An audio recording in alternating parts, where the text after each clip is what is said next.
Alright guys, welcome back. Real quick video. I just want to demonstrate the not operator from the same example that we used in the last video.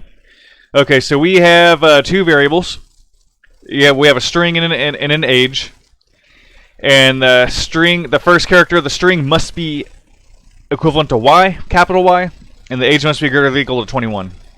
Okay, so now I want to surround this whole expression in parentheses. So there's two sets of parentheses, as we can see. And of course I want to use the not operator right here. So all this does is flip the value of this here. So whatever value this becomes, whether it's true or false, it's going to invert the value. So if this whole thing that I have highlighted right now is true, it's going to flip it to false. And I will say, instead of having proceed, you shall not pass. All right. Let's go ahead and run this. Let's say, do you want to continue? No. And I'm 50. It says you shall not pass.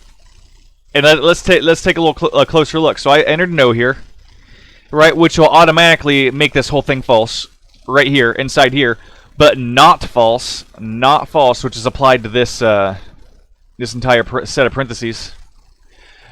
Will be true. Oh, and that's another thing. This exclamation mark will always be applied to the parentheses to the right of it.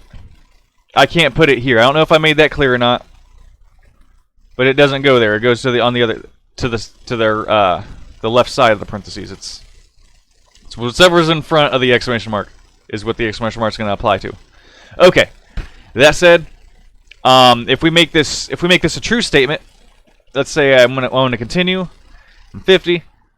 So this evaluates to true in here, and of course the exclamation mark will flip it to false. And this is the not operator. It's not. Alright. And that's it for this video.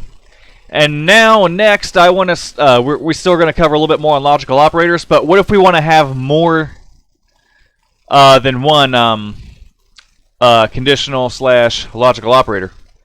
Well, we're going to go over some order of operations, and I want to make that very clear in the next several videos of how that is going to work. But so far we just stuck with simple examples. And thank you for watching, and we're going to go down and really go over things in detail, since we got some of the nuts and bolts covered.